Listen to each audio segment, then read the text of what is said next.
আচ্ছা, আমি যদি এভাবে প্রশ্ন করি, কোন নবী মালাকুল মউত অর্থাৎ মৃত্যুর ফেরেশতা আজরাইল আলাইহিস সালামের সাথে বৈঠক করতেন, মিটিং করতেন? দেখেন, হযরত সুলাইমান আলাইহিস সালাম মৃত্যুর ফেরেশতা আজরাইল আলাইহিস সালামের সাথে বৈঠক করতেন। এখানে একটা মজার ঘটনা আছে। ঘটনাটা আপনাদেরকে জানতে হবে। আশা করছি ভিডিওটি কন্টিনিউ করবেন।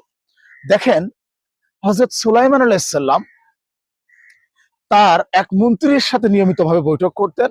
একদিন হযরত সুলাইমান আলাইহিস সালাম, আজরাইল আলাইহিস সালাম এবং ওই মন্ত্রী তিনজনে মিলে বৈঠক করছে।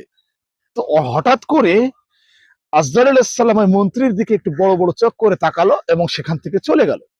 পরবর্তীতে মন্ত্রী সুলাইমান আলাইহিস সালামের কাছে জিজ্ঞেস করছে, এই লোকটি কে যে আমার দিকে বড় বড় চোখ করে তাকালো? তখন সুলাইমান আলাইহিস সালাম বলছে, উনি হচ্ছেন মৃত্যুর ফেরেশতা মালাকুল মউত।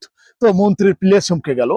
মন্ত্রী তখন বলল, ও সুলাইমান, আমি আর এই ফিলিস্তিনের ভূখণ্ডে থাকতে চাই না।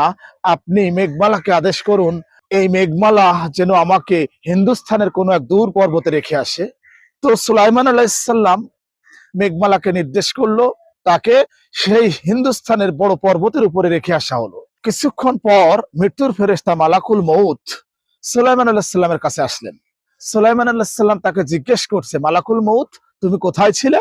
তখন মালাকুল মউত এভাবে উত্তর দিচ্ছে, আমি একটু আগে হিন্দুস্তানের ওই দূর পর্বত থেকে আপনার মন্ত্রীর জান কবজ করে আসলাম।